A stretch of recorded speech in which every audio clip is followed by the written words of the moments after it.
yung malaking cannon, water cannon, para pag tinubig sila ng China, tubigin rin natin. Lumaban kayo, huwag kayong pabayaan yung tutubigin kayo. Parang kawawa na ng Coast Guard natin. Wala tayo, anong advice may bigay natin sa kanila?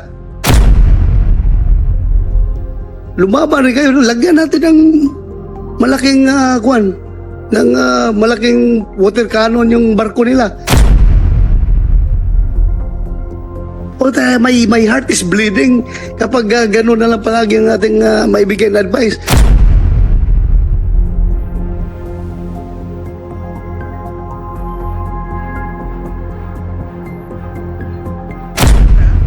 And we also recognize Senator Bato Dela Rosa here with us. And as a result, there was a level of confusion, although later on it was explained that the C-17 military aircraft was in the country to support a bilateral military exercise, and that a clerical error.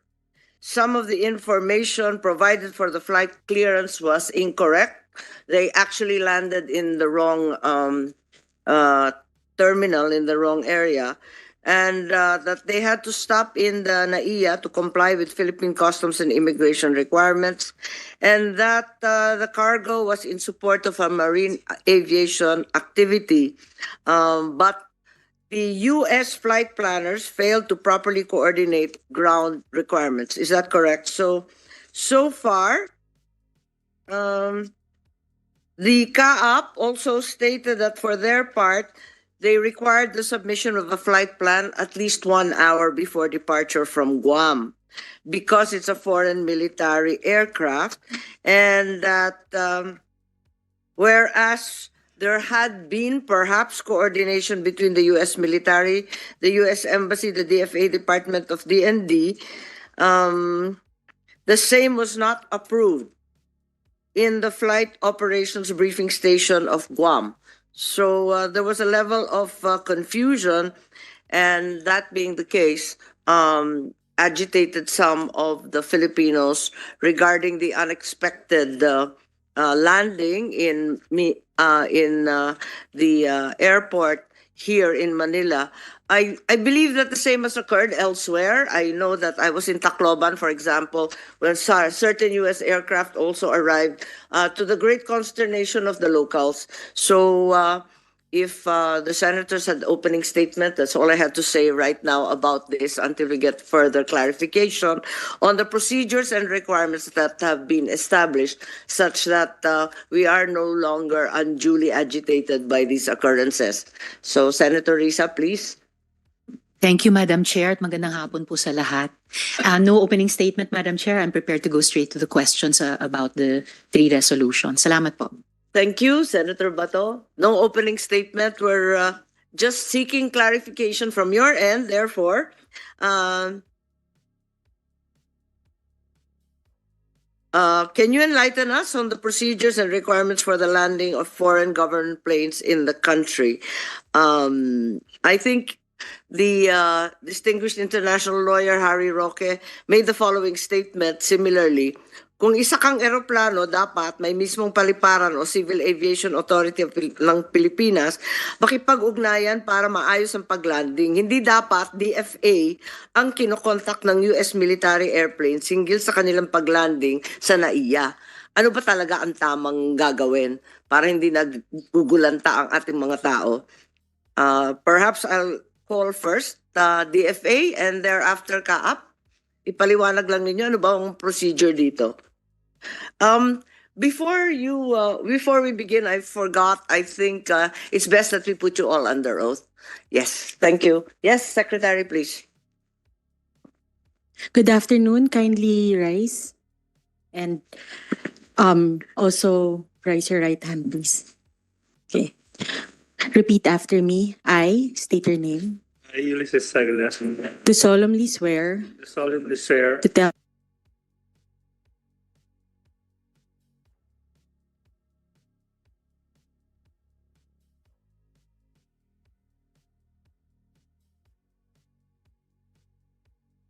the DFA to please enlighten us regarding these procedures and the protocols for landing of foreign military planes in the country. Thank you, Madam Chair, and good afternoon to the honorable senators on the committee. So I think, Madam Chair, when it comes to the landing or to the entry into the Philippines of foreign military aircraft, essentially, there are a couple of things that are important to remember. One is the need for the diplomatic clearance, which is really, I guess, the initial step that any foreign government needs to undertake. And then after that diplomatic clearance is issued by the department, then, of course, as the chair had pointed out, there has to be the necessary coordination with the CAAP, with the airport. I would defer to colleagues from CAAP and to MIA for their protocols. And perhaps Undersecretary Rambuanga will also have something to say on the part of the Presidential Commission on Visiting Forces. Yes, with But- regard to this specific incident, Yes, po. in July, in June, may I know if in fact there was diplomatic clearance and notice? Yes, ma'am. I think in the end, the problem was the miscommunication that you had made in your initial comments. But yes, we can confirm that a diplomatic clearance was issued for that particular C-17 flight. And if you will allow me, I will just outline briefly for the committee the process that So, normally takes place for in the this issue. case, there was diplomatic clearance. Yes, Ang Madam. nangyari, hindi nasabihan ang CAAP?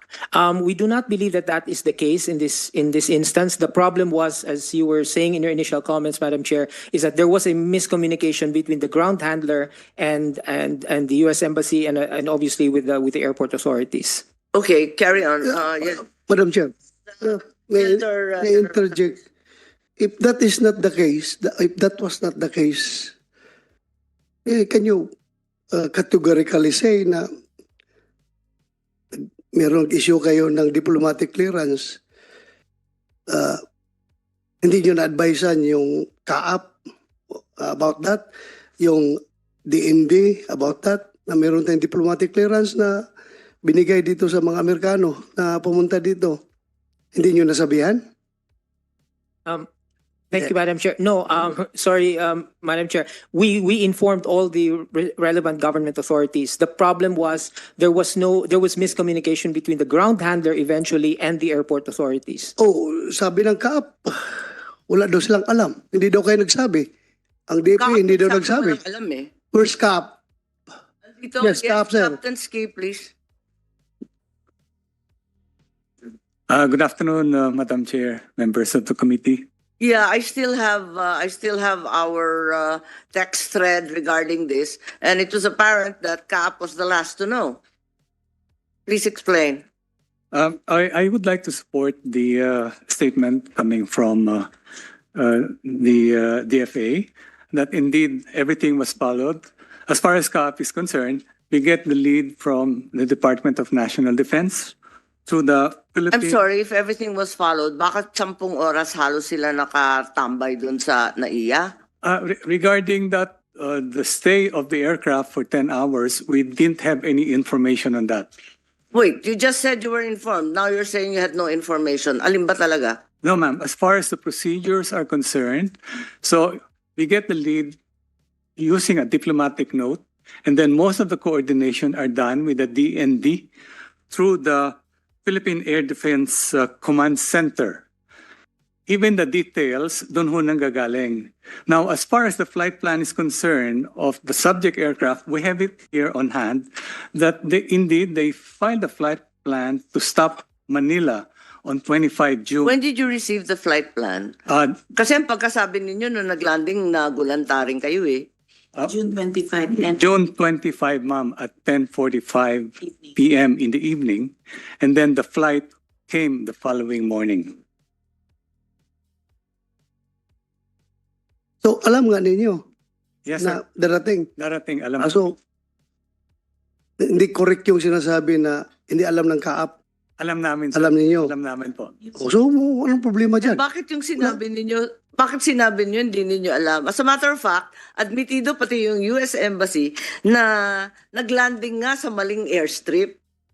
Hindi yung para sa reserve ng military. No, no, ma'am, it's here. I'm sorry. But the first destination. Yun ang pagkasabi really- nila sa amin eh. nung nagtanong kami. It's really Mali-mali daw lahat eh. it's really Pati mali. yung landing area. Ang mali yata, ma'am, is tama rin yung nasabi nyo. There was some confusion as far as the handling agent is concerned in Manila. But the destination, first destination is Manila prior to Puerto Princesa.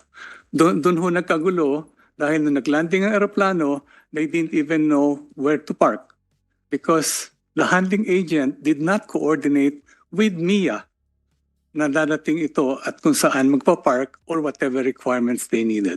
Teka, nakakatama dito kasi nagkakaturoan. Ang kaap may alam, pero ang kaap at ang MIA hindi nag-usap. Ganun ba yun?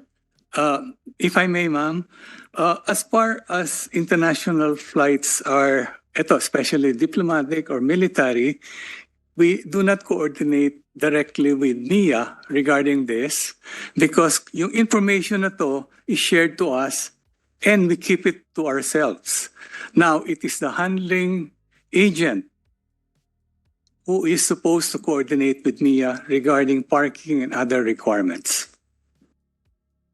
So, Madam Chair, ito ba'y klarong kaso ng mishandling? Mishandling on the part of the handlers? It appears that way, Your Honor. Apparently, they were not informed. Ang concern lang natin I dito would like to recognize the arrival.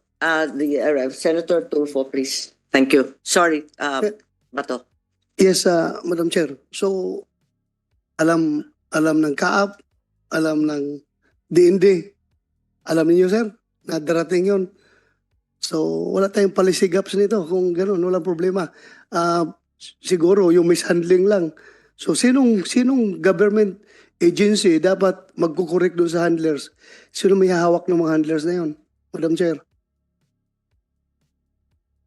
If I may, sir. Yes. Kasi it is the U.S. Embassy, the U.S. authorities that are in contract, have a contract with the handling agent, ground handler. So which wala is AGs. kayong sort of regulating powers dito sa mga handlers? Wala po, ma'am. As Wala far as wala that is talaga. concerned. Mga private to. Basta lulusot, papasok na lang ito doon sa vicinity ng airport na wala kayong control. Ganun ba? Jurisdiction. Mia yun. If I may, sir. Yes sir, yes. Andito po yung taga-MIA. I think they have the jurisdiction. Tama, for the MIA. ground handlers. Yeah, yes sir. Go ahead.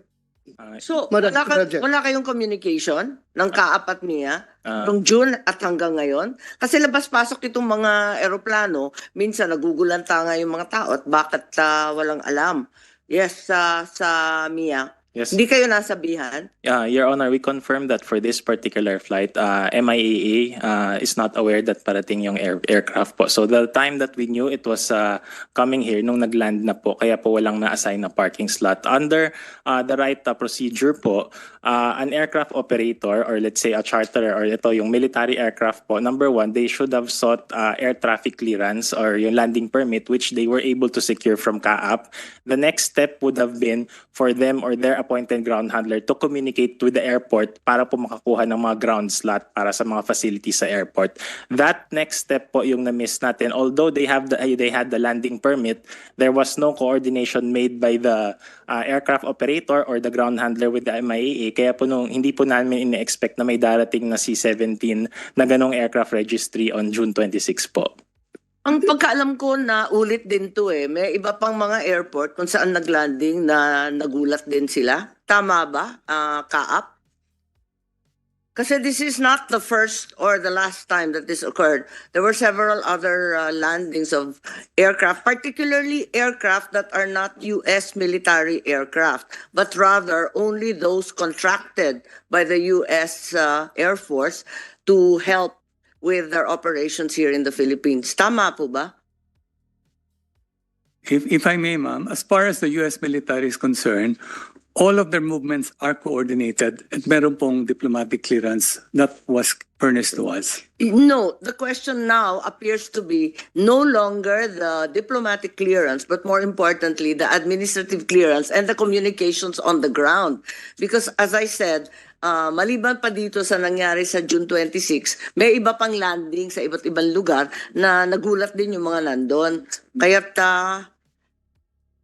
I think there were several actually that followed this resolution, as I recall. Yes, Captain Tamayo. You're saying that everything was cleared. Bakit nagkakaganito?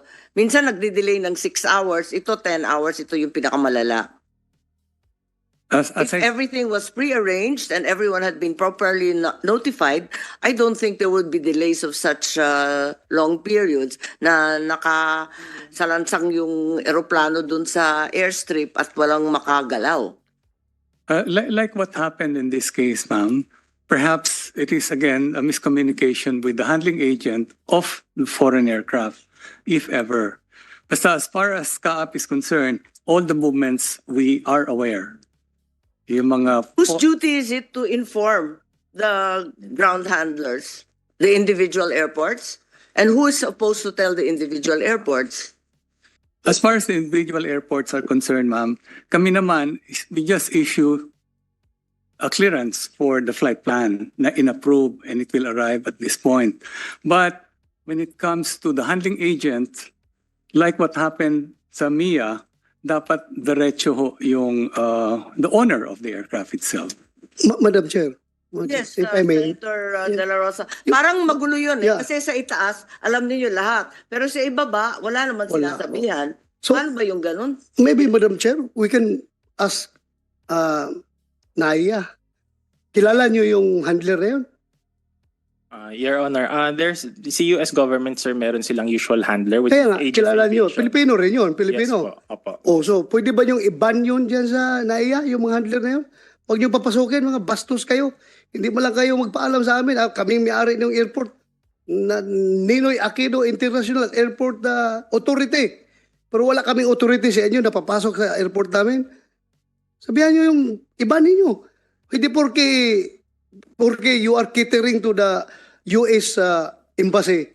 Wala na kaming authority na mag-impose sa aming authority dito sa airport.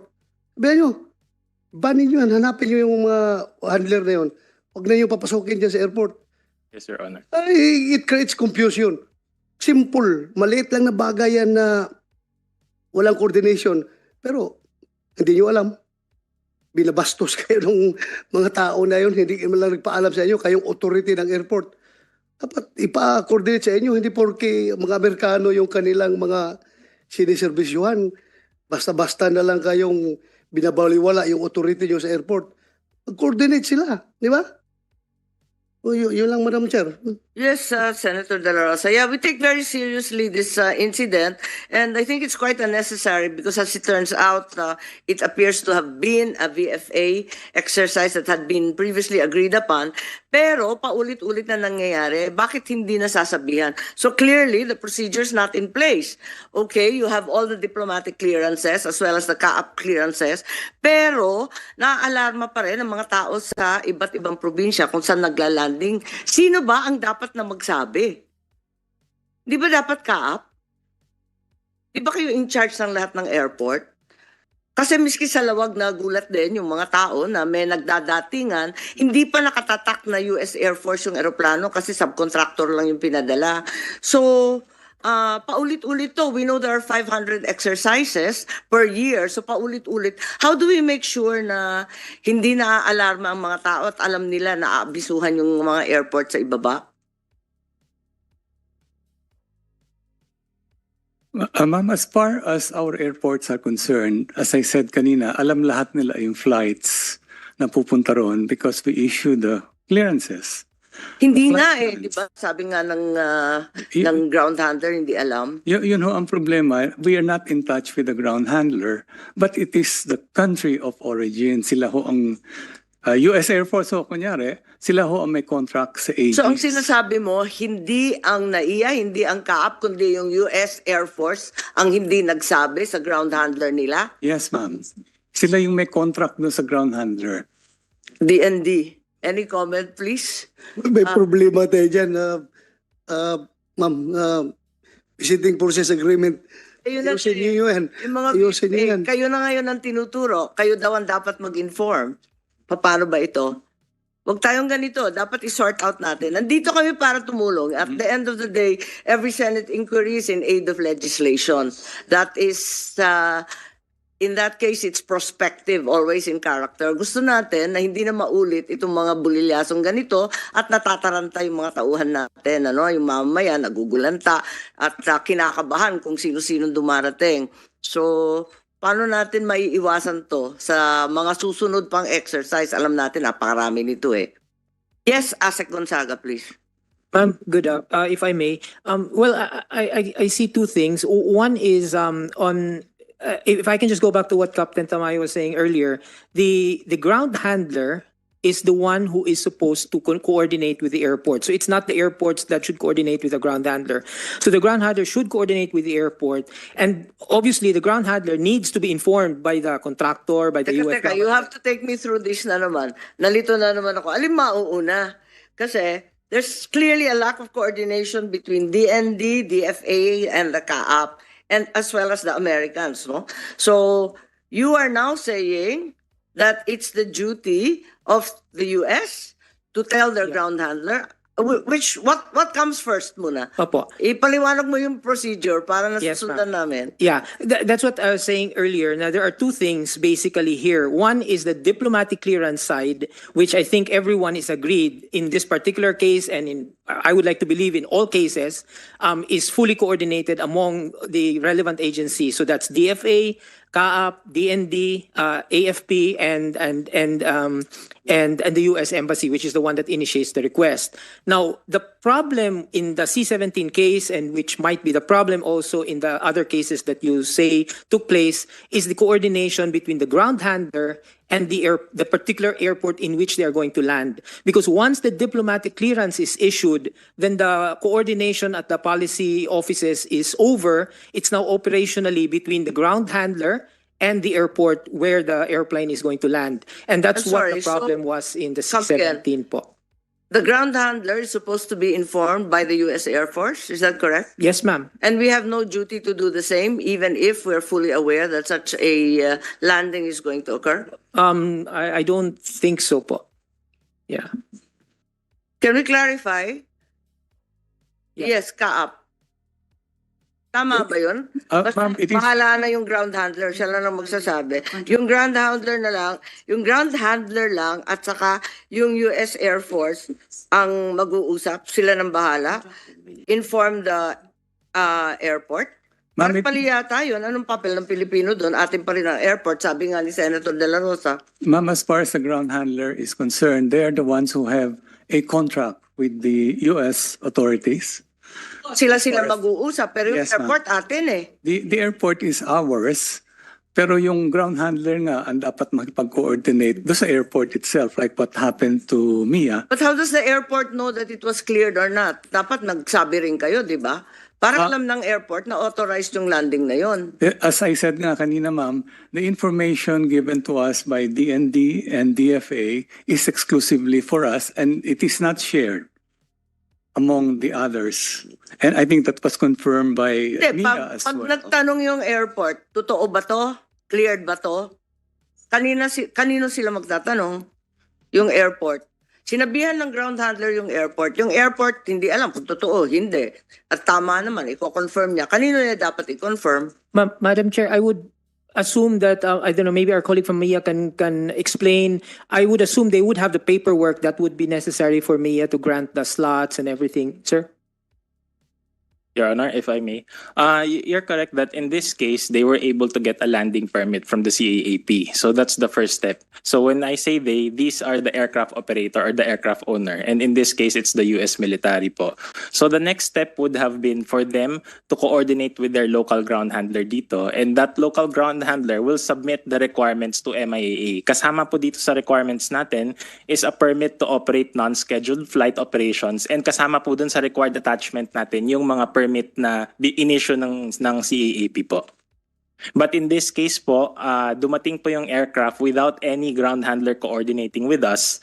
Kaya po doon tayo nagka-problem. It's between, it's the aircraft owner or operator that has not coordinated with the ground handler, and the ground handler did not coordinate po with MIAA in this case po.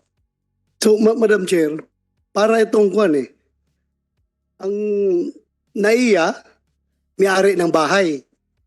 Itong CAAP, DND, mga kapitbahay ng NAIA. Ngayon, meron silang bisita, itong mga Amerikano na darating na pupunta sa bahay ng NAIA.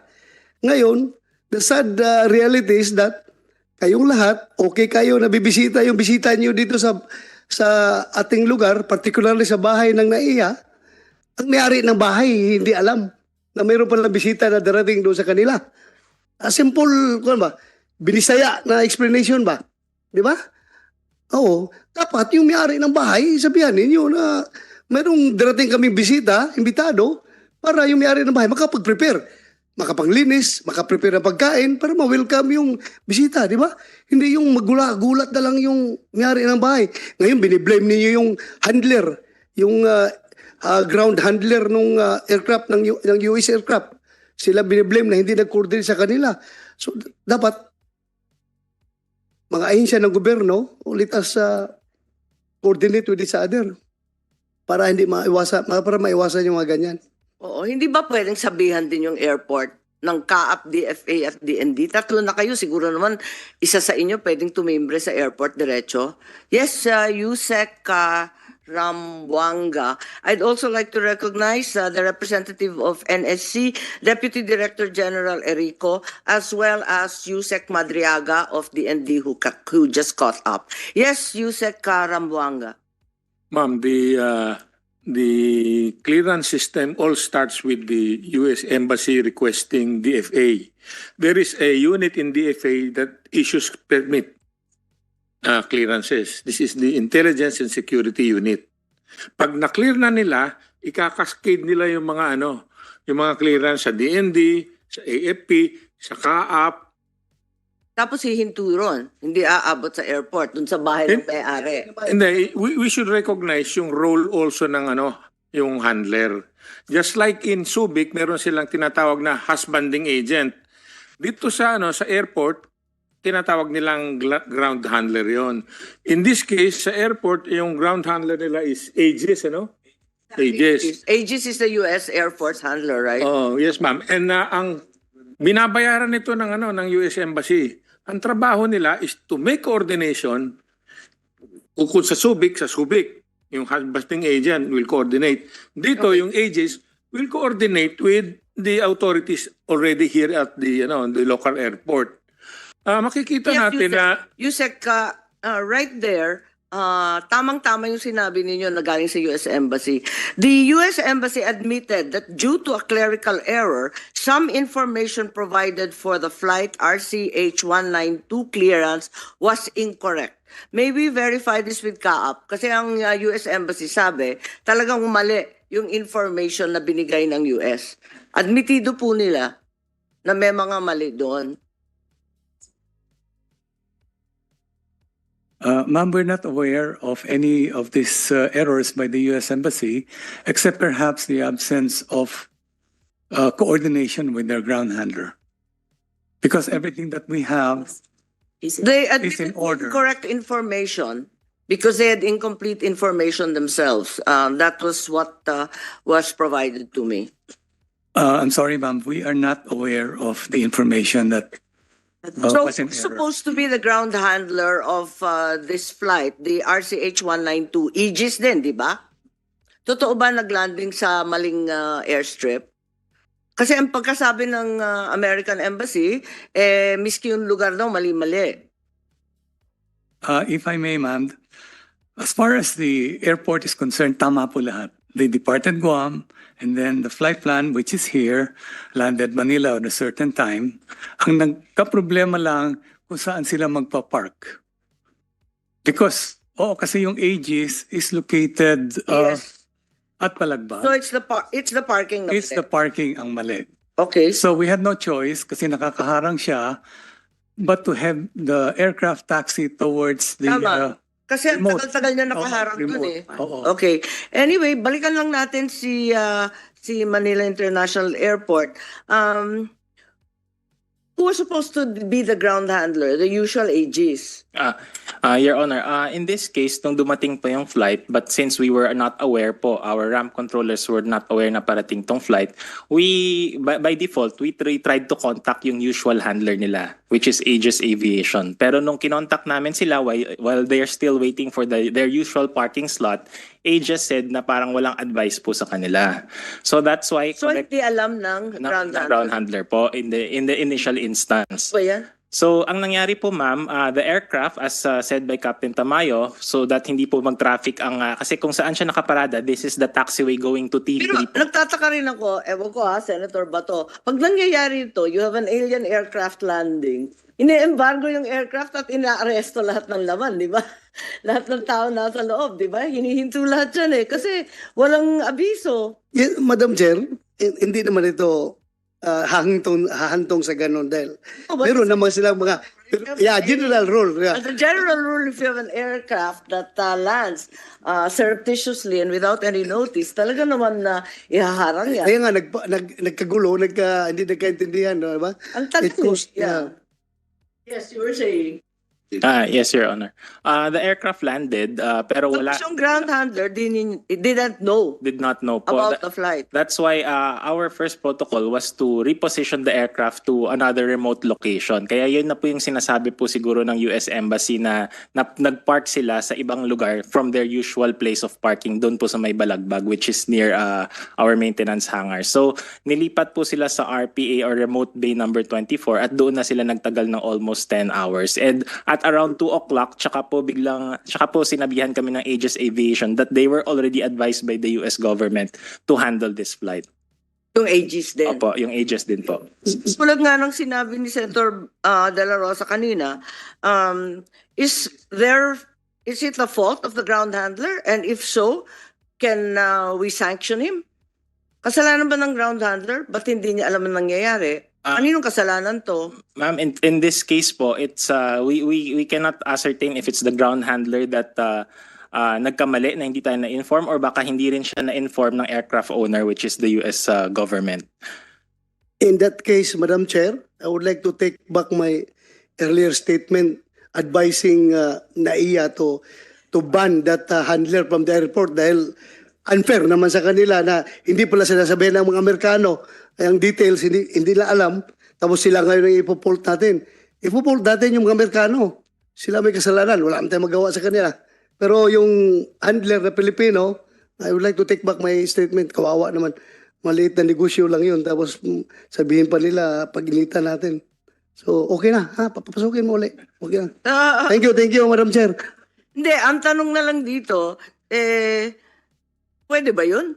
Hindi sinabihan ng US ang sarili lang handler. So, sino may kasalanan? Kasi hindi dapat maulit to. Kaya tayo nag-hearing to avoid the repetition of these errors. So, how do we ascertain that the correct information will be provided in a timely fashion to all parties concerned? I understand the requirement for confidentiality, pero sa kabila nun, dapat nagtitimbrehan naman tayo sa isa't isa. Dahil napakarami nito 500 exercises isipin natin Pabalik-balik ang eroplano niyan. Laging nagugulat yung mga airport. So, Asek Gonzaga, they're now saying that it's the US Air Force that should have told their own ground handler. And they didn't. So sisitahin ba natin ang US Air Force? Meron ba tayong kakayahan nun? Ma'am, thank you, Madam Yung Chair. mga VFA, kayo ang mananagot nito. If I could just quickly say that 2 points po. One is, yes, we have already called the attention of the U.S. Embassy to this, and they have provided us assurances that they will try as much as possible not to make this happen again. I don't think anyone is in a position to say it's absolutely never going to happen again, but we definitely will be more vigilant in terms of monitoring and vetting all of these requests. Secondly po, I think we see the point that there's probably a need maybe in particular for military flights to ensure that the relevant airport authority is given advance notice. So we'll discuss that po in the context of the Presidential Commission on Visiting Forces and see if there are things we can do at least administratively on our side without having to change legislation. But if we find out, Legislation required is just a procedure. yes, ma'am. Para lang maging maayos, para hindi nagkakagulatan. So we want to make sure that these errors are avoided at hindi nagkakagulo sa NAIA, causing grave alarm for everyone and stopping traffic basically. Hanggang nahila yung eroplano dun sa mas malayong lugar. So how do we increase the monitoring also of the foreign military planes in this country? We should be better advised, no? At yung coordination siguro with the local airports is necessary. And the last few military aircraft from the U.S., both contracted and official U.S. Air Force, stopped in Manila on their way to Palawan, no? Or on their way to somewhere else. Is this absolutely necessary because of the quarantine, customs, and other requisites? Or can we do all of that at their final destination? We already know that NAIA is overburdened and and has so much traffic. There's a long waiting period. Pwede bang gawin na itong kuan? Total may VFA naman talaga. Hindi ba pwedeng gawin na itong yung tinatawag natin na yung ating requisites for CIQ? Yung customs, immigration, and quarantine. Can the CIQ be done at the final destination para wala nang gulo? Yeah, we'll discuss that also, Madam Chair, and if to the extent that it would be possible to readjust, we will do so po. Yes, we're very familiar with the EDCA sites already and the VFA sites. Baka naman pwede na doon. Like it's being conducted in Lawag, right? There's CIQ in Lawag. That's clear. So why is it not possible to do it there? Why do they have to stop in Manila International? It's also confusing because we don't know what their true and final destination. Aside from the 3 military aircraft that landed in the country last July, how many more up to the present have been landing? Are we monitoring them at all? I mean, these are all past flights. If truth be told, it's no longer confidential.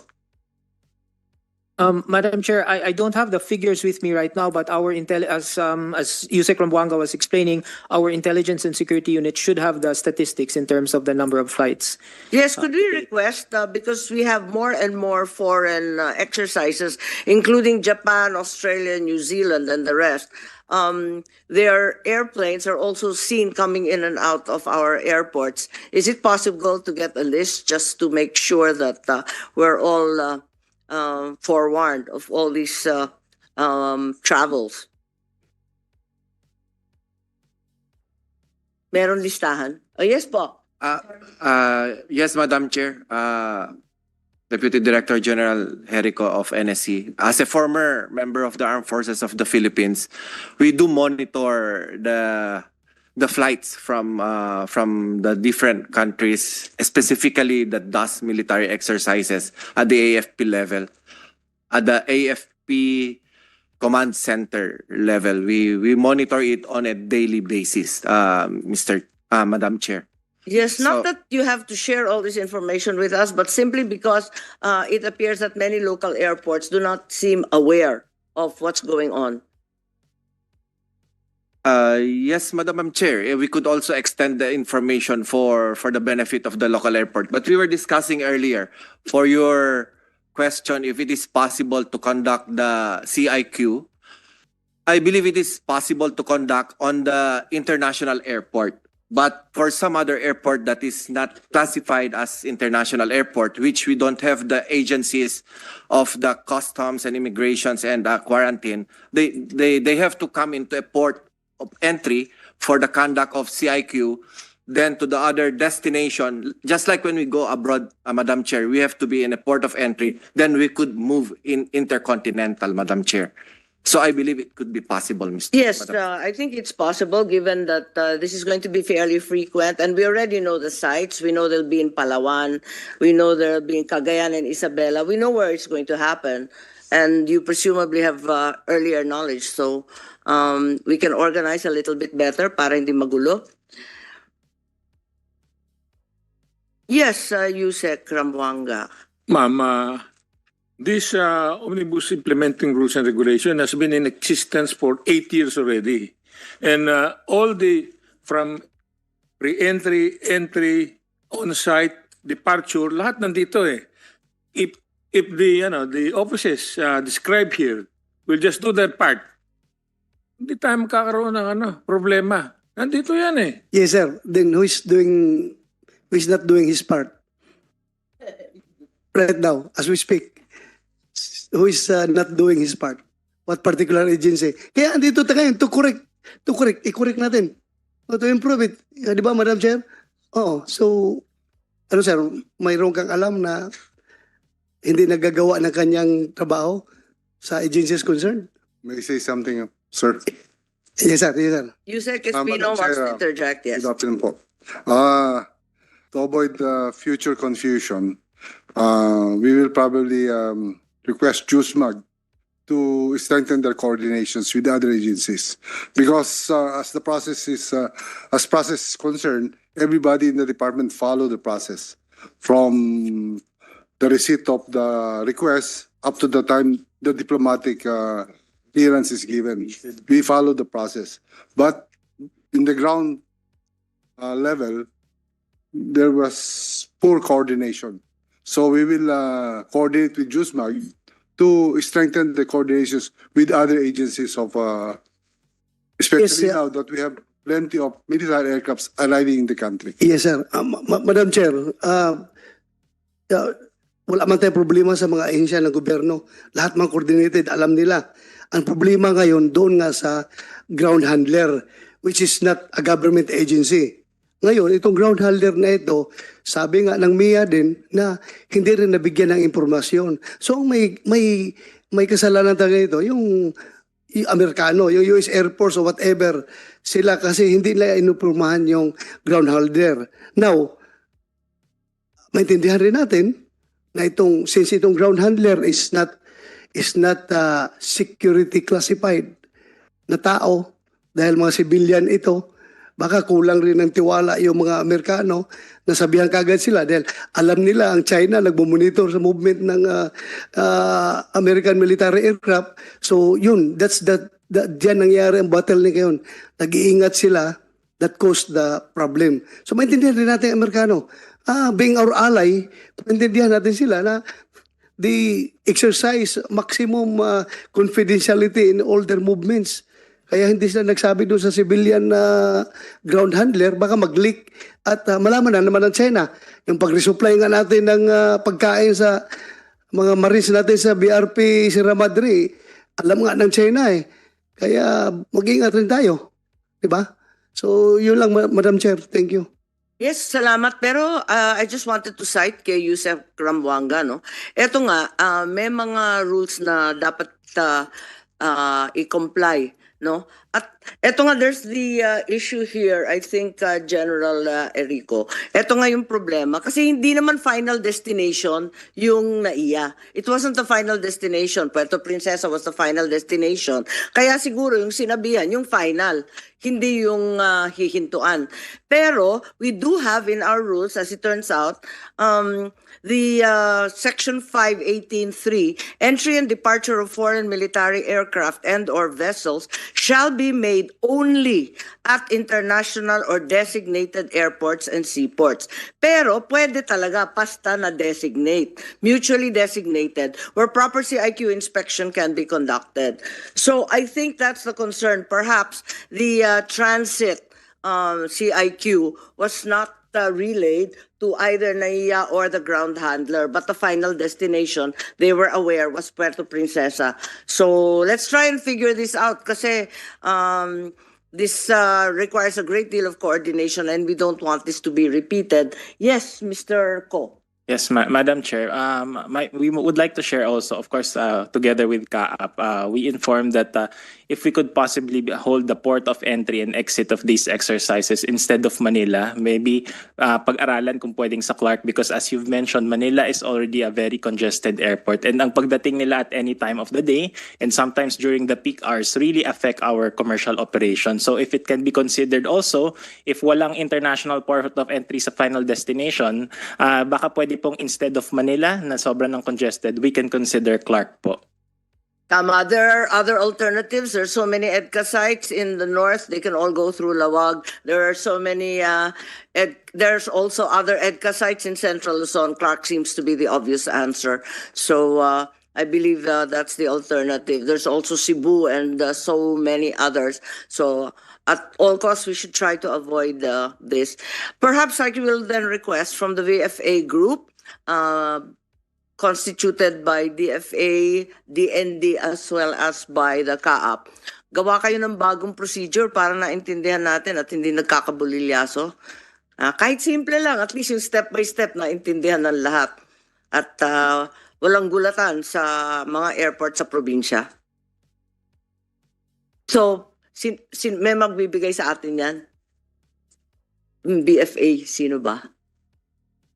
Kayo? So, Yusef Prambuanga, it doesn't have to be as copious as this, but certainly we need to come out with a procedure that's more thorough and convenient to follow.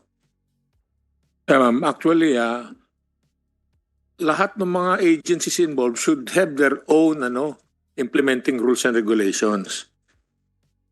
Sinabi namin, gawin nyo yung para pag merong mangyayari sa inyong area, meron kayong checklist. Pero as of now, only PNP came up with their own implementing rules and regulations. So that's what we will follow up next time. Even the armed forces do not have an implementing rules and regulation. Only PNP. Pakiulit, sir. Senator Pakiulit. Dela Rosa, ba't gano'n? Pakiulit, sir. The Philippine National Police. Pakiulit pa, sir. Pakiulit. Thank you, Madam Chair. Music to his ears, Senator Dela Rosa. Music to his ears. For a change, may magandang balita tungkol sa pulis. Panalo. Yes. Okay. Yes, Ate Gonzaga. Ma'am, sorry, Madam Chair. I know we have two other resolutions to talk about, but if I can just put on the records for the committee's appreciation, the process right now, we take fully the comments of the committee on what might be done to make it better. But if I can just put on the record that right now there is really tight coordination between all of the agencies in terms of giving the diplomatic clearance. So it's initiated by a note verbal from the diplomatic mission where there's a Wala yes or bang not. problema sa diplomatic clearance eh. Yung administrative clearance. Opo. But I think what we're looking at is putting the MIA and the other airport authorities as part of that process which we have now. Exactly. So, exactly. yeah, That seems so to be the yun po, problem. ano. And also, if I may suggest, if there's really an issue with ground handling, they should be put on alert also that they are part of this process. Yes, ma'am. And will be sanctioned. Yep. And to the extent that we are coordinating with the embassies, we are also constantly reminding them not to make these incidents happen again. Yes, thank you very much. That's Thank a you. relief for all of us. And okay, with that, I will Madam await- Chair, before we change topic, Madam Chair, just would like to commend the DFA for being brave enough to call out the United States to correct the mistakes. Thank you for that. Thank you, Madam Chair. Oo naman, it's in the interest of everyone that these are conducted as orderly and expeditiously as possible. So, with that, I shall await the quick report from the VFA group, from the Presidential Commission, even if it's only in bullet points format so that we can resolve the issues that were raised in this resolution. Okay? Yes, ma'am, we will do that. Opo. Okay, so maliban dito, we now have the resolution from Senator Tolentino regarding Seattle. And perhaps the DFA, who already commented on this, will be the first to brief us. I'd like to acknowledge also the presence of Senator Padilla here. Yes, Asek Gonzaga, will you be the one? Yes, Talking Madam about Chair, this. thank you. For this particular resolution, I'm going to request the acting head of our Office of Treaties and Legal Affairs, Mr. Russell Reyes, to provide initial comments on the part of DFA po. Yes, is that Mr. Russell Reyes? Magandang hapon po to the esteemed members of the committee. With regard to the Senate resolution filed by the esteemed senator, the department respectfully reiterates its position that was submitted last 2021 that for all intents and purposes, SEATO or the Southeast Asia Treaty Organization has ceased to exist. Right. But having said that, the contention of Senator Tolentino is despite the demise of the Seattle as we know it, as we knew it, the Seattle Defense Manila Pact continues to exist. What is your position? We do understand the position of the esteemed senator, considering that in the Manila Pact, there is a specific procedure for canceling the treaty, which is each member should issue a denunciation of the treaty. But under the Vienna Convention under the Vienna Convention on the Law of Treaties, there are two possible ways wherein which a treaty can be canceled, so to speak. First is that it can be terminated by way of conforming with the provisions of the specific treaty, or at any time by consent of all the parties after consultation with the other contracting states. In the case po of the Manila Pact, the records show that in the last meeting in 1975, the countries or the council reviewed the events in the treaty area in that year, and they considered the role of Seattle in light of the new situation in the Southeast Asian region. While noting that the organization had over the years made a useful contribution to stability and development in the region, they decided that in view of the changing circumstances, it should now be phased out. So, ang department po is of the view that an international organization, being the creation of a multilateral treaty, derives its status and its competence from that treaty. So Seattle derives its status from the Manila Pact. And that organization cannot act contrary to the Constitution, which is the treaty itself. Any vital change in the status of the organization, such as the termination of its international personality, is in the nature of a revision or abolition of the treaty itself, for which the consent of the contracting parties is required. So, in this case po, we understand the esteemed senator's position that the treaty may still be in effect because two parties to the treaty, specifically the United States and New Zealand, continue to label the treaty as still in effect. But the other members, such as the Philippines, Pakistan, I think, and the UK, for example, they do not list Philippines, Australia, the UK, and Thailand. So, sorry for the error. They all do not list the treaty in their respective treaty indices. But only the United States and New Zealand continue to do so up to this time, Your Honors. Okay, Senator Risa Ontiveros, please. Salamat, Madam Chair. Magandang hapon sa lahat. Actually, Madam Chair, I was grateful to be reminded by Sen. Francis na buhay pa pala itong Seattle na to.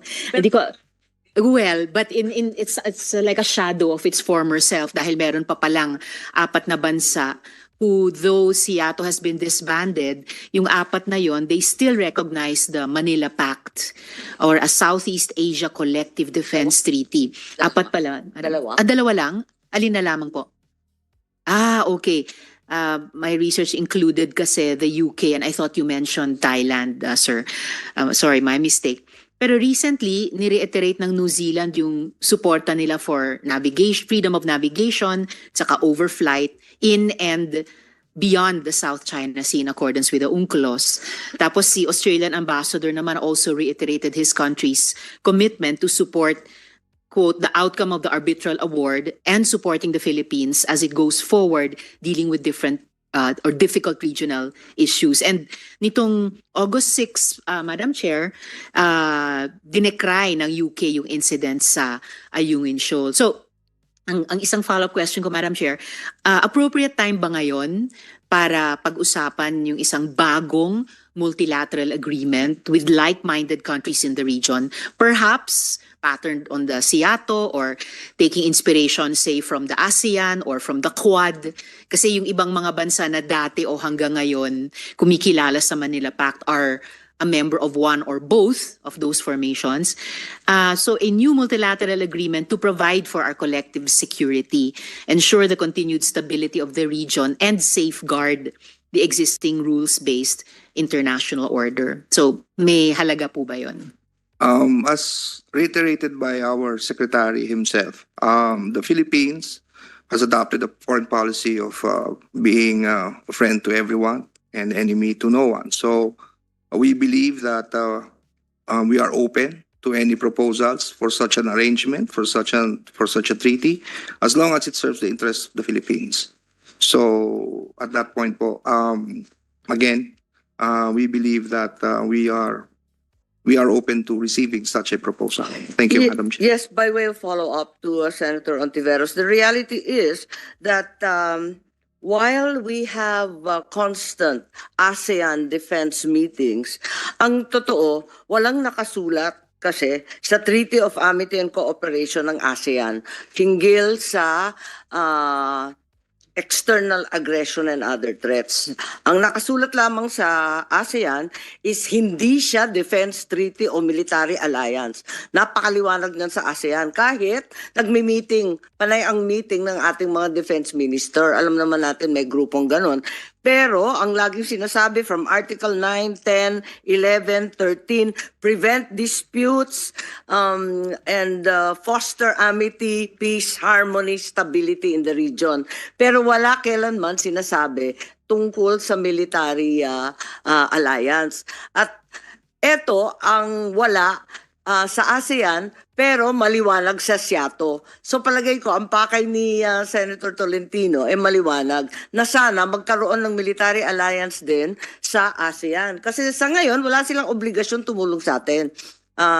Pero yung SEATO, alam naman natin, kagagawa ng mga Amerikano noong panahon ng gera sa Vietnam, sila ang nagpondo at ito ay tutol sa komunismo na hindi na angkop sa panahon ngayon. Pero yung issue ng magkakaroon ng isang multilateral alliance dito sa ASEAN ay isa sa dapat pag-usapan, hindi po ba? Lalo't ang dami natin ng mga co-claimants, yung Vietnam, yung Malaysia, Indonesia, maraming co-claimants sa South China or West Philippine Sea. Kaya't ito yata ang interest natin na magkaroon ng military alliance. Any input from the DND or our other senators? Madam Chair, Yes, Senator Bato. si Mr. Rosel Reyes. So, right now, we can categorically say na SEATO is dead. With regard to By all intents and purposes, organization, yes, sir. Yes, Your Honor. dead. So kung tayo'y magsusumikap na buhayin yon, ano ba, magmukha ba tayong kawawa? Sabihan itong dalawa, yung US at saka New Zealand, uy, buhayin naman natin na SEATO. Buhayin natin. Kailangan yata bago. Ha? Bago na lang. Bago na lang. Oo. Huwag na yung SEATO. Kasi yung SEATO nakaka-nervous naman kasi Dead na. at higit sa lahat kagagawan lang ng Amerikano yon para magkaisa laban sa Komunismo. Vietnam. Komunismo. Eh hindi na angkop ngayon, samantalang marami tayong miyembro sa ASEAN. Tama. Okay, Madam that's outlive. So, Yes, dapat- Madam Chair, thank you. Madam Chair, pwede mo. Sa Senator Tulfo. Since may pupuntahan pa kasi akong hearing sa kabila, hindi pa ako nakapagsalita doon. Yes, yes, At please. pinag-uusapan nila yung defense, ano po. And I saw the presence of the DFA and the defense. Yesterday, doon sa privilege speech ni Senator, no, not Senator Jinggoy, but Robin Padilla, nakita ko doon na mention niya yung about sa BRP Sierra Madre, and I saw the sorry state of that ship. Now, this BRP Sierra Madre, it serves as a permanent station for Philippine military personnel to deployed to protect and secure Philippine rights and interests. Nakita ko po bulok, sobrang pagkabulok na ng barko, at siguro isang malakas lang na bagyo, baka liliparin na yon. Ang tanong ko po sa ating DFA at DND, ano ba ang balak nila doon? Hanggang gano'n lang ba? Hayaan na ba natin kakalawa ngayon hanggang sa tuluyang bumigay? O may plano tayong i-repair yun o palitan ng bago? Yun lang naman ang tanging protection na lang meron tayo para pagpilitan or yung ating claim doon sa Ayungin Shoal. Panindigan yung ating claim sa Ayungin Shoal. Is there anybody who would like to answer my question from the DFA and DND? Ano bang balak? Anong plano? Walang plano, walang gusto magsalita. Kaya siguro walang plano. Madam Chair, Mr. Espino, you're recognized. yeah, thank you, sir. We can give you clearer answers in an executive session. Executive session. Yes, sir. Okay. At pangalawang tanong na lang po. Pangalawang suggestion. Yes, we will schedule that ASAP Okay.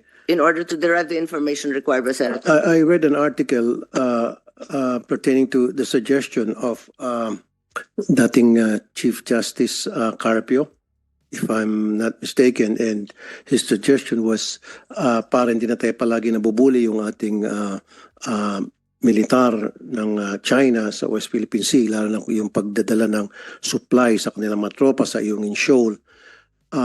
Wala bang violation doon sa kanyang suggestion kung i-escortan ng US personnel, US ships, yung pagdi-deliver lang, pag-resupply lang doon sa mga tropa sa Ayungin Shoal? Kasi ginagawa din naman yon ng bansang Indonesia and Malaysia na much bigger than our country and mas capable of defending themselves kumpara sa atin. Is that a possibility? Na wala ba tayong ibabiolate na batas? Meron naman tayong tinatawag na Mutual Defense Treaty with the US, and maybe doon lang sa pag-resupply hihingi tayo ng tulong sa Amerika. Ito ay ayon kay Carpio ako. And sabi ko, baka pwedeng pag-usapan yon. Is that a possibility? Is that doable?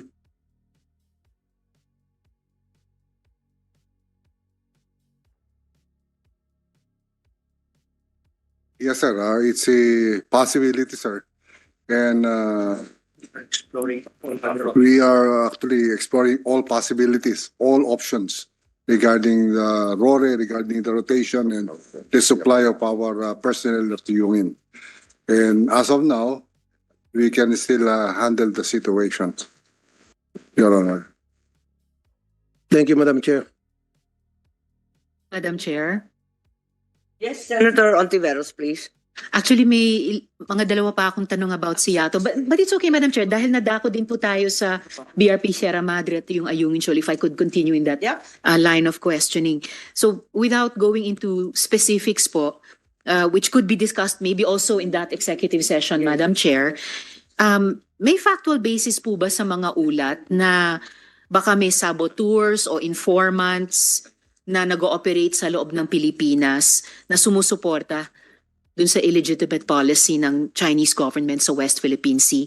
I think I heard this also, Madam Chair, from a statement of the PCG spokesperson, Commodore Tariela, na yung Chinese government parang mukhang may advanced knowledge sa ating resupply missions sa Ayungin at baka daw may informants, Chinese informants sa Pilipinas. Is there anything that Yusek Espino and or Commodore Tariela could tell in open hearing, Madam Chair?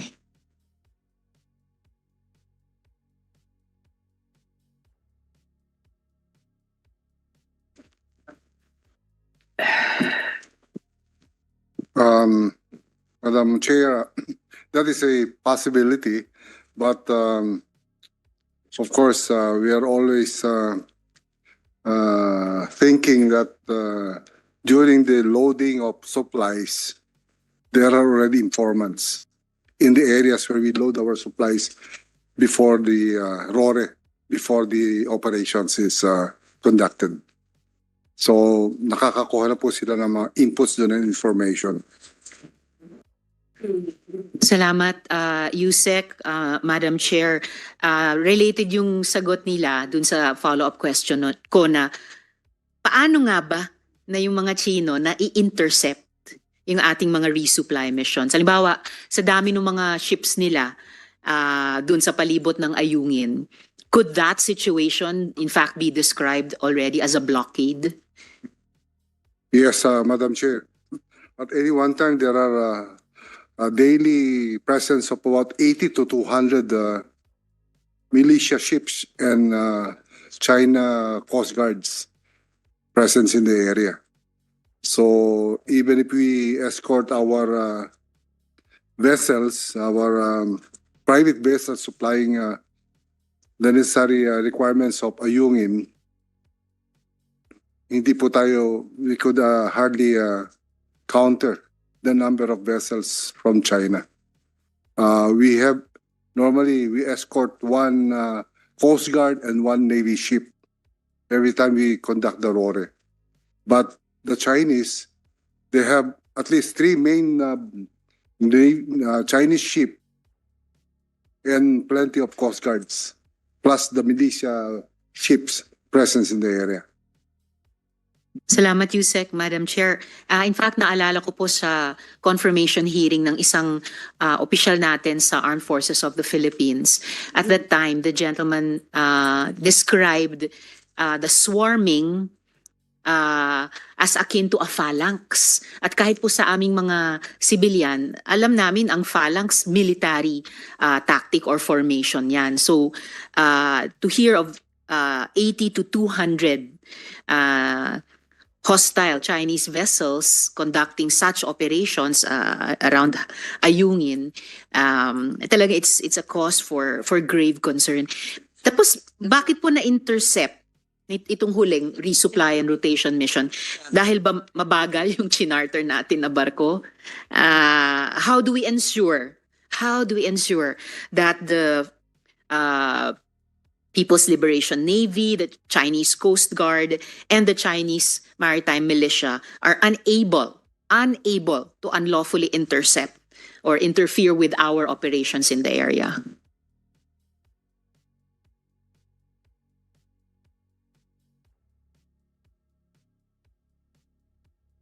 Madam Chair, if I may, in relation to, Yes. to the question of Senator Risa, siguro sir, ang sagot siguro doon, there's no way we can stop them. Dahil meron silang satellite na nagmumonitor sa lahat ng movement dyan sa West Philippines eh. Pag malaman nila na hindi kanilang barko yung pumapasok dyan, pwede naman, madali lang sila magpa-intercept, di ba? So, wala talaga, wala. There's no way na masasabi natin na ma-stop yung kanilang pangarang. Dahil malaman talaga, kahit hating gabi tayo, sabihin ito, gabi tayo, Ranger operations. Gabi tayo papasok doon para hindi nila malaman. Monitor pa rin yan sa satellite nila, yung movement natin. So, kung bubulihin tayo anytime, mabubuli talaga tayo doon. Bubuhos natin ng tubig doon. Kaya nga, sabi ko kaninang umaga doon sa hearing sa DBCC, yung 4.9% of the national budget ng Pilipinas na dedicated to the defense sector, napakaliit yun sa lahat ng sa lahat ng budget, yun ang pinakamaliit, 4.9%. Sabi ko dagdagan natin konti para yung Coast Guard malagyan lang natin na kahit na malaking yung malaking cannon, water cannon, para pag tinubig sila ng China, tubigin rin natin. Lumaban kayo, huwag kayong pabayaan lang yung tutubigin kayo. Lumaban rin kayo, lagyan natin ng malaking ng malaking water cannon yung barko nila. Parang kawawa na ng Coast Guard natin. Wala tayo, anong advice may bigay natin sa kanila? Yun lang palagi, Madam Chair. Sabihin natin, you exercise maximum restraint. Oh, you exercise, patience is a virtue. Sige, iwas lang kayo ng iwas dyan. Kapag binumba kayo, iwas. Kawawa naman yung Coast Guard natin. O tayo, my heart is bleeding kapag gano'n na lang palagi ang ating maibigay na advice. Why not advise the economic managers na dagdagan ninyo yung pundo ng defense natin, kaliit ng defense. Tama. Napakaliit. Thank you, Tama Madam na, Chair. Talagang nakikita naman natin na lahat halos sa region, lahat sa buong mundo, pati Europa, nagdadagdag talaga ng defense spending. Hindi talaga maiwasan. Sa ngayon, I believe, Senator Risa, by way of answer, ang alam natin, di ba yung US, nagbigay ng $200 million. Saan kaya ginastos yun?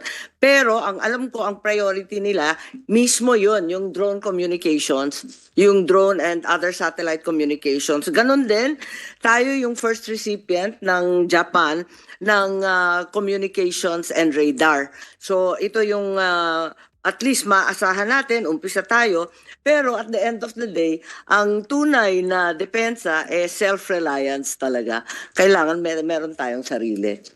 I agree, Madam Chair. And kahit dun sa executive session, if the USEC and the other resource persons and agencies ay gustong payuhan yung ating komite, I think USEC, you will find a wide base of support here in the Senate. Ito related po ito sa iba kong mga tanong, Madam Chair, pati sa ibang mga resolution natin. Maigi na hindi tayo kaalyado sa iisa lang, mas marami.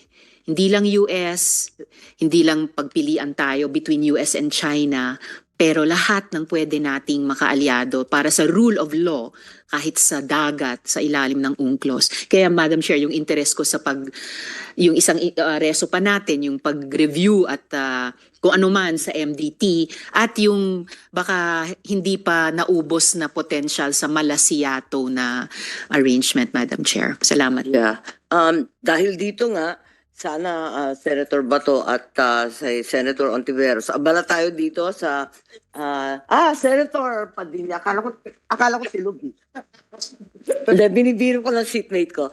At dahil dito, sana usisiin natin mabuti yung budget na dinagdag sa modernization ngayon. Kasi medyo nadidismaya ako sa Horizon 1, 2, and 3. Hindi matapos-tapos, isa na yung problemang yun. Ikalawa, yung problema pa, halos walang technology transfer sa Pilipino. Lahat imported ng imported. We're basically shooting ourselves in the foot. In the past, we were already doing our own ammo. We in fact fired several rockets, bong-bong rockets at that time.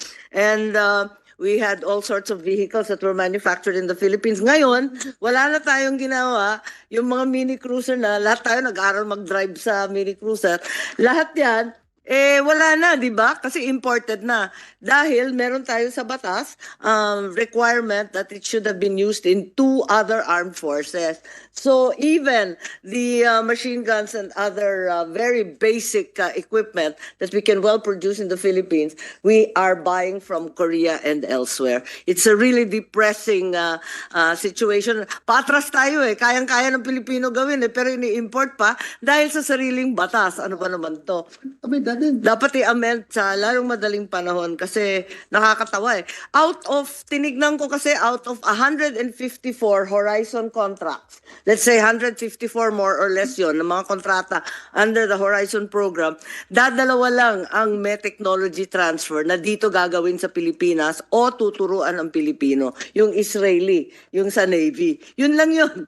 Yung iba lahat, basta imported sa labas. Samantalang may arms corps, may international. Di ba marami naman tayo dito na nag-export. Yun ang nakakatuwa. We are being prevented by our own laws. So we have to amend these laws, Madam Chair. Mabilisan natin ngayon. Ang gaganda, alam mo hindi. Yung mga bagong rifles ngayon ng arms corps na gawa, ang ganda. Naputok ko, ang ganda. Bakit tayo bibili pa ng made in Korea, made in Israel? Ang ganda na produkto natin sa arms corps. Pero yung batas natin ang nagpipigil. So ayusin natin yan. At beneficial pa sa atin dahil atin talaga yan. ating mga tao nagtatrabaho. So our economy is will benefit from that. Yes, I think we have to be like Thailand and India. They've even adapted it to local situations. They've tropicalized a lot of the guns. They've even in Thailand reduced the size so that it's exactly the size of an Asian hand, and so on and so forth. Parang binagay nila sa sitwasyon nila.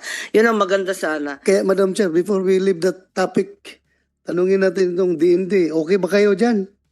Na ganun gagawin natin? Ha? Localized. Kaya nga, all dapat, alam nga naman kami magpupumilit dito sa Senado na ito, we will ram down your throats. Ito gusto namin. Dapat ang proposal manggagaling sa inyo, end users. Sir, tulungan nyo kami. Ganito nga dapat, ganun. Dapat sa inyo manggaling. Kayo, takot ata kayo sa ibang mga ahensya ng gobyerno. Ayaw ninyong i-insert yung, i-insist yung inyong pangangailangan. Gumawa kayo ng bold move na kami dito naman, alangan, makonsisyar kami. Bakit natin pangungunahan yung AFP, yung DND? Hindi naman tilala kailangan yan dahil hindi pa sila nagsasabi. Di ba? Kayo, use your mind, use your, para pampa-improve natin ito. Kawawa yung mga tao natin doon sa binubuli lang tayo palagi. Anong bang gawin natin dito? Hanggang iyak na lang tayo. Iiyak na lang tayo. Wala tayong magawa. Galing sa inyo. Pag sinabi nyo, sir, yung defense budget, palakihan natin dapat. Dating dito sa Senado, hanapan namin ang paraan na para ma-increase yan kunti. Kahit papaano. Pwede mo tayo alam mo na. Marami kayong kakampi. Kami. Lahat kami dito. Yes, Senator. Kami dito. Thank you, sir. Thank you. Kampi ninyo. Sa totoo lang ha, sa totoo lang. You will do that, Your Honor. Meron lang po akong maiksing tanong, Madam Chair. Opo, pwede pong tanongin lang kung sino po ba ang nagdidesisyon kung may magbibigay po sa atin ng aid, foreign aid dyan, foreign military aid. Sino po ang nagdidesisyon? Sila po o tayo? Kung ano yung hihingin natin o ibibigay nila? Katulad po narinig ko kanina, Japan nagbigay ng communication. Sino? Sino po ba ang nagdidesisyon nun? Tayo? Hihingin po natin o sila ang magsasabi, bibigay namin to. Ano?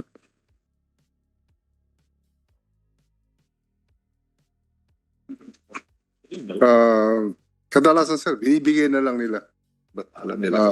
Alam nilang kailangan natin. Yes, sir. So communication po, bibigay po nila. Opo, sir. Yeah. Safe naman po yun. Yes, sir. Tanggapin natin yun. Yes, sir. Communication, naririnig din nila kaya tayo? After, sir, just this morning, we were talking to one of the suppliers and they're willing to transfer technology to us. Okay po. Opo. Isa na lang po ding tanong. Halimbawa po, may magbibigay sa atin ng mga second hand na gamit nila, aeroplano, mga helicopter. Tatanggapin po ba natin yun?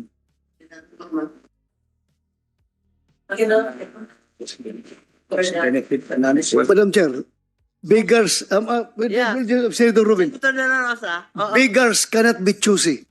Di ba? Anong meron kayo? Sige. Bigay nyo, tanggapin namin yan. Di ba? Pero, yun nga, kung bigay.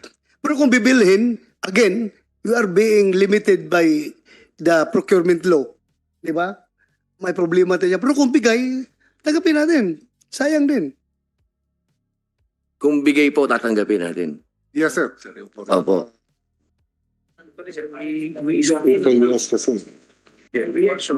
Yung study, yung cost benefit.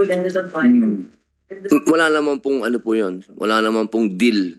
Natatanggapin natin yung bigay, Yes, sir. pero sa kanila tayo bibili ng piyesa. Hindi naman po kaya ganun.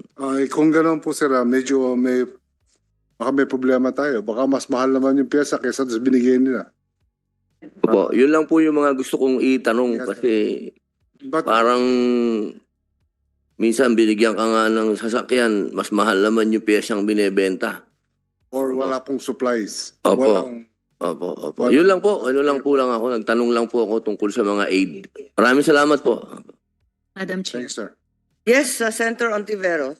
Isang follow-up lang dun sa tanong ni Sen. Robin. So, kaya po nyo binuo yung AFP Modernization Program, di ba? Yung 3 horizons sa sinabi ni Chair. Para may framework din po kami sa pagbuo ng mga supportive policies. And yung isa pong lagi naming naririnig sa inyo, yung isang layunin nyo, makaabot tayo sa strategic defense posture na konektado din sa pinag-uusapan anong klaseng aid ang hihingiin or tatanggapin, yung domestic production ng mga kakailanganin natin for national defense. So at least yun po yung pinakapwede namin kirignan na gabay. Ano po? Okay. Thank you, sir. Madam Chair. Salamat. Okay, we have a last item on the agenda. Wait first. Meron pa. Sec Gonzaga. I just, sorry, Madam Chair, I just wanted to contribute a small footnote. It's really related to the last comments of Senator Risa and Senator Padilla.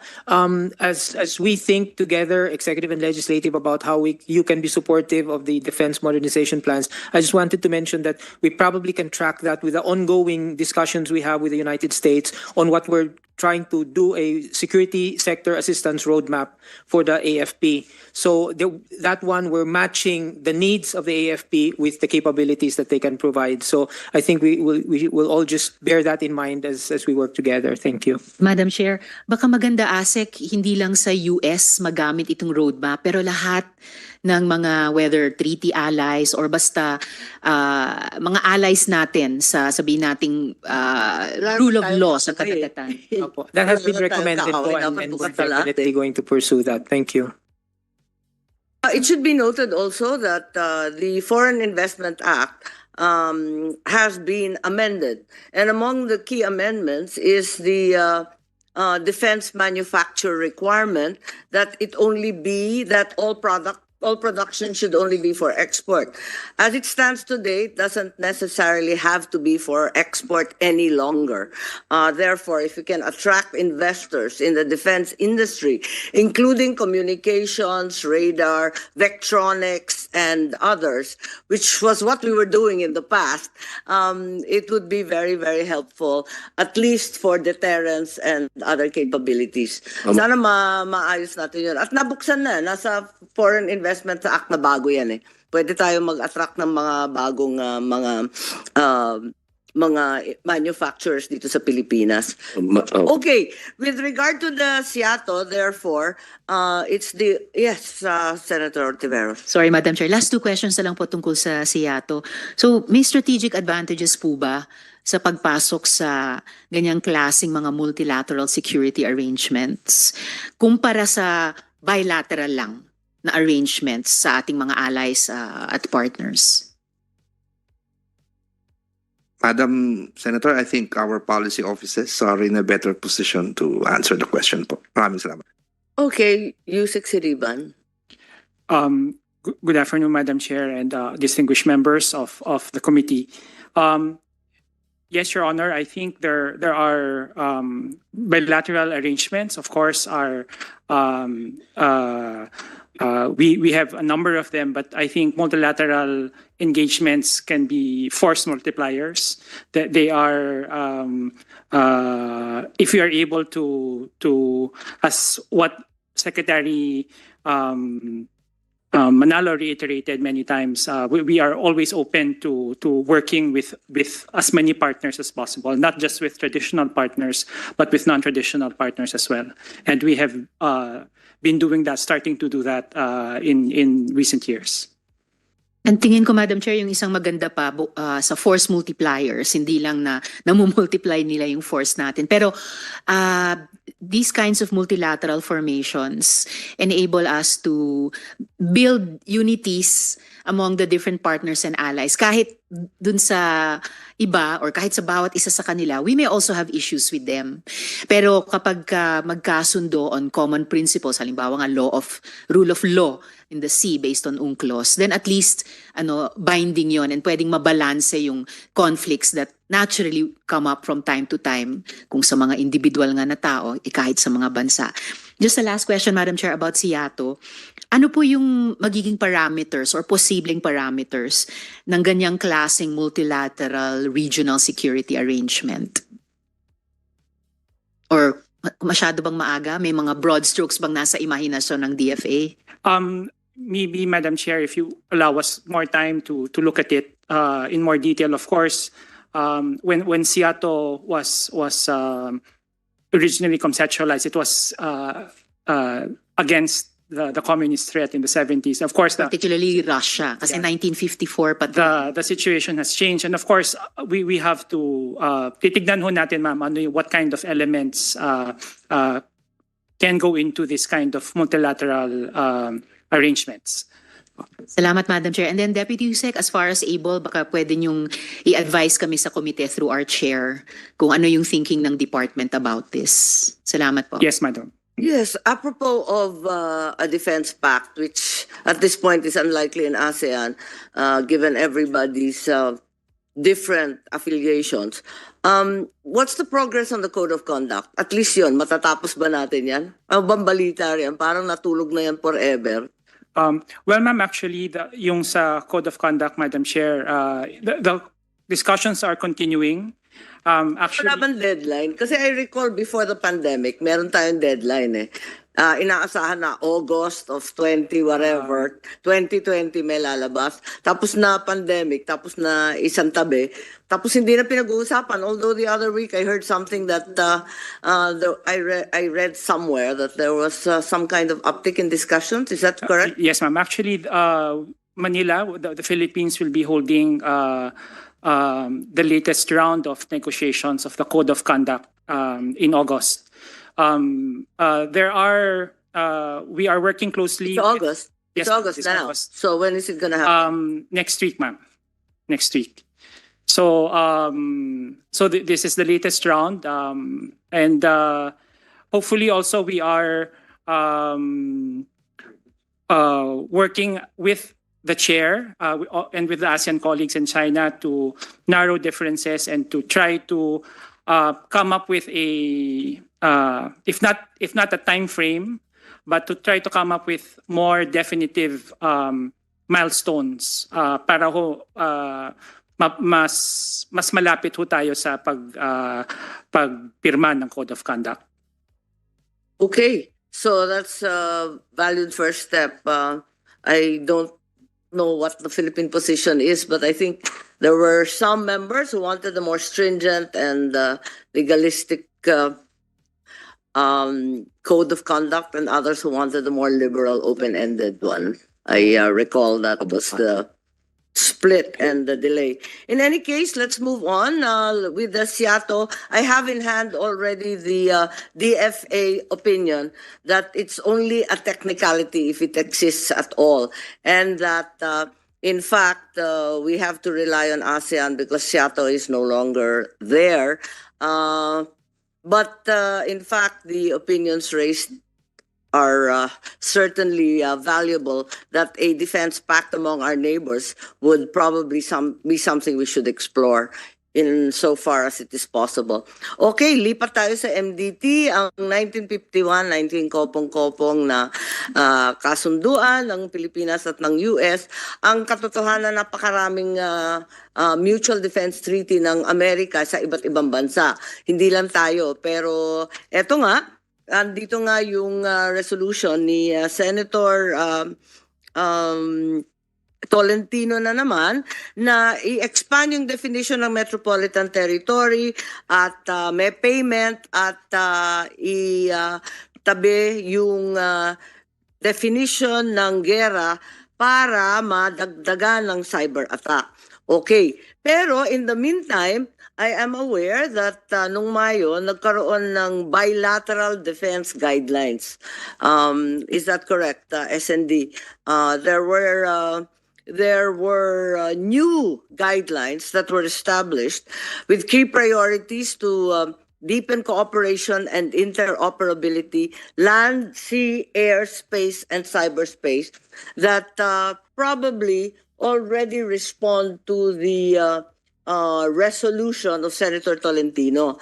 Dahil alam naman natin, ang MDT at ang anumang treaty, napakahirap ipasa sa US, pati dito sa Pilipinas. Ang ginawa, nagkaroon tayo ng bilateral defense guidelines nung Mayo. Tapos, itong alyansan to has now become not only a military partnership, instead it's now a comprehensive strategic alliance. Nag-level up siya, di ba? So the wording is that an armed attack in the Pacific to include anywhere in the South China Sea on either Philippine or U.S. armed forces, including both nations' Coast Guard, aircraft, or public vessels will invoke mutual defense commitments. So maliwanag na yon. Hindi katulad dati kasi depende sa administrasyon sa Amerika, minsan sasabihin na yes, minsan hindi tama. So ngayon mas maliwanag, they will come to our defense, but it does not create rights or obligations under international or domestic law and can be modified as deemed necessary. So in theory, it has the flexibility to modernize, which perhaps the MDT is not able to do very quickly.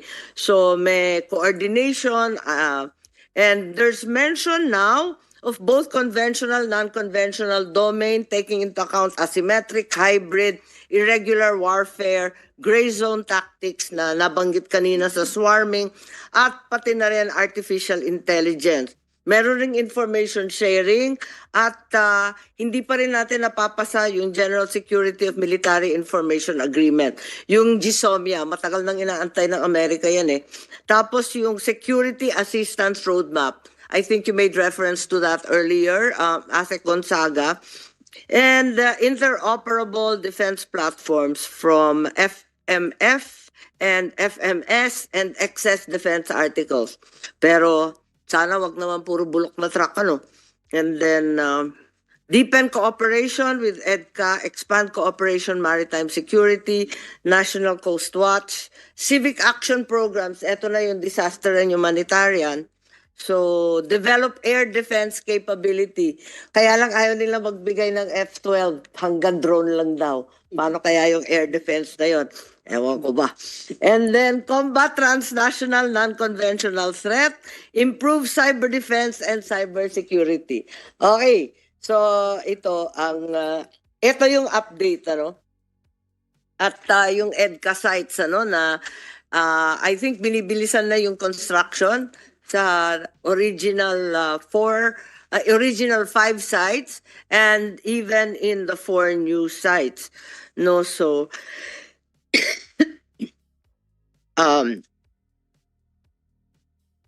yes, and I think the latest development was August 10 when the Chinese ambassador was called by the DFA to tell China very firmly to direct its vessels to stop their illegal action against Filipino vessels. Beijing responded with the offer to dialogue, but the request that Philippines should meet halfway. Okay, so perhaps we can begin with the MDT having been updated, as it were, with this new bilateral defense guideline. What is the quick update on the new EDCA sites? Work is expected to begin on 14 US-funded projects in 4 new EDCA sites. Since these are new sites, we presume the conditions and terms are the same as the previous 5 sites.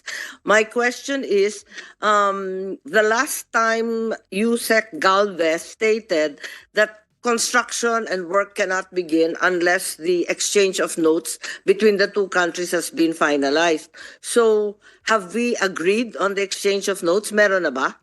At yung mga annex to provide the nature of the activities in the new sites? Magpapa-update lang kami sa EDCA. Aba? Yes, Asek Gonzaga. Yes po, Madam Chair. With respect to the 4 new sites, as you referred to the statements of OIC Galvez and Secretary Manalo, actually also at that time, at the last hearing, the exchange of notes have not yet been completed on the 4 new sites. So we're still currently in discussions with the US side on finalizing those notes po. Bakit sinabi sa dyaryo na magsisimula na yung construction sa 14 projects in 4 sites kung wala pang exchange of notes? Di ba dapat magkaliwanagan muna? That's correct. I'm not sure, Madam Chair, about the context of that particular statement, but I think what is a matter of fact is that there are already specific projects that are envisioned for these new sites. But obviously, as you correctly pointed out, I don't think the AFP or the DND will allow construction to begin until after the nodes are completed po. So we're assured that in fact construction hasn't begun until the exchange of notes has been settled. Is that the guarantee? SND, please.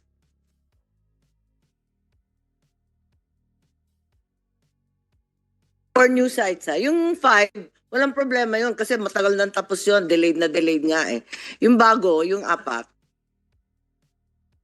Kasi ang binibida sa dyaryo, uumpisahan na. Eh, nagtataka ako, wala pang balita na may exchange of notes na final.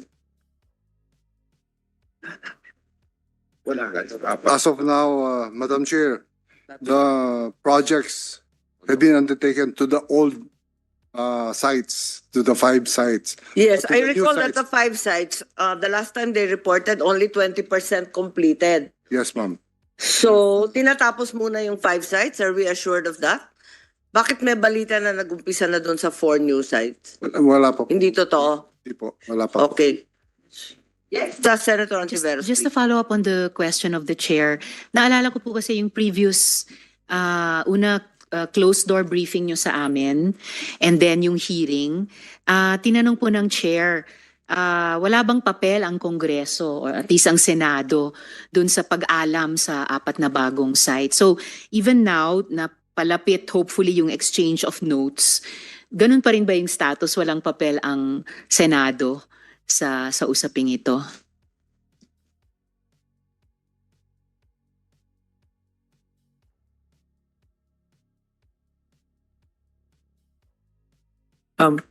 Thank you. Thank you, Yusek. Thank you, Madam Chair. Well, I think, and I would stand to be corrected by my colleague from the legal office of the department. Essentially po, I mean, obviously there is no formal role for the Senate because this is just an implementation of an international agreement already that that has been ruled as not needing also Senate concurrence in the context of EDCA. But obviously the engagement that we do, and of course the cooperation that we can promise the committee in terms of briefing you, in terms of providing you updates, I think that goes without saying po. Just for the record, Madam Chair, syempre po na-appreciate ko yung patuloy na commitment sa mga briefings, sa pag-update. Pero siguro naintindihan nyo rin po why this is a nagre-rankle, long-standing issue dahil sineseryoso din ng Senado na kami yung treaty-making body. So, anumang mga bagay ng international relations, syempre, medyo ina-assert namin yung papel. So, but I can leave it at that for now. At least na-register ko, Madam Chair, na continuing concern din po itong ng komite. Salamat po. Yes, I think the distinction always has been between a treaty and an executive agreement.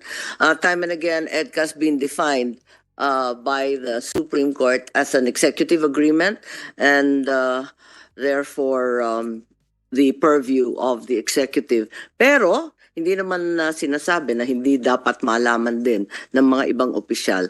Okay, so eto nga, we have your assurance therefore that should there be an exchange of notes, maabisuhan naman kami kahit paano na okay na yung exchange of notes at maliwanag na para makapag-umpisa ng trabaho sa iba't ibang bagong EDCA sites kasi wala pa kaming balita kundi nababasa lamang sa dyaryo.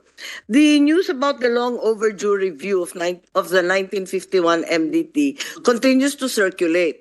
It's your opinion, however, that the new bilateral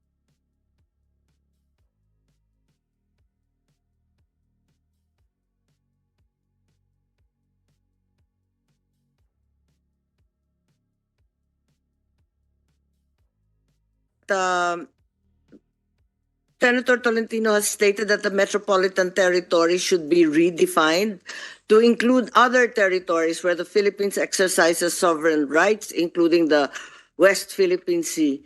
Any reaction to that, please? Or is the bilateral defense guidelines provided, the new one in May, baka pwede na yon dahil maliwanag naman dyan? What are your thoughts? Yung armed forces, aircraft, public vessels are all covered by the MDT. Is it necessary to amend the definition of metropolitan territory still? Madam Chair, well, with due respect to Senator Tolentino's views on the issue, I think the position that we take with respect to this particular suggestion is that we suggest to the senator that the current statements or in the defense guidelines that were issued in May, as well as the various commitments on the part of U.S. government officials, clarify already the coverage of the Mutual Defense Treaty, as including the areas that he seeks to sort of explicitly. So put in okay na to yung armed attack in the Pacific, including anywhere in the South China Sea, on either of their public vessels, aircraft, or armed forces, which include their coast guards. Yes, ma'am. Okay na yan. Kasi it encompasses anywhere in the South China Sea. And anyone. Anywhere and anyone and anything. Kasi may vessels, aircraft, and armed force. Tama ba? Including Coast Guard. So, malawak na yung definition na yan. So, it also states that we should modernize the MDT. Obviously, 1951 pa. Wala pang cyber attack, wala pang AI, wala pang robotics. Are the new defense guidelines sufficiently updated? Yes, Madam Chair. Again, it also explicitly recognizes already that cyberspace is a domain in which an armed attack can take place. And the guidelines actually have a couple of really specific provisions about enhancing our capabilities there. I'll just make reference to Article 5A on cooperation, Article 4A on the exercises with respect to cyber attacks, as well as 1F on ensuring interoperability between the U.S. and Philippine Armed Forces. Thank you po. Madam Okay. Chair, Yes, Senator Dela Rosa, please. hindi ba natin pwedeng idagdag dyan yung kuwan? Yung pagkuha nila ng tubig, water cannon? Alam natin, it does not constitute armed attack. Armed attack. Pero yung epekto niya sa ating mga Coast Guard na tatamaan, pag tinamaan yung Coast Guard natin doon at natumba, nahampas yung ulo doon sa sahig ng barko, ganun pa rin, patay pa rin yun.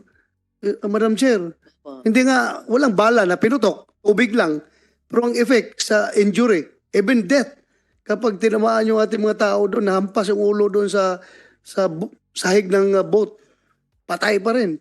Yun na nga eh. Ewan ko kung how do we do that? Pwede idagdag yan doon.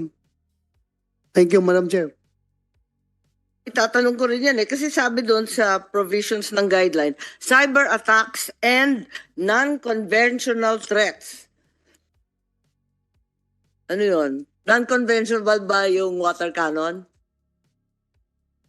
Kung tanungin mo yung Bureau of Fire, conventional yan. Pero pag tanungin mo yung Philippine Coast Guard, unconventional yan. Unconventional yan sa Philippine Coast Guard. Pero Bureau of Fire, pero ayon ngayon dito sa bagong defense guidelines, pati non-conventional covered.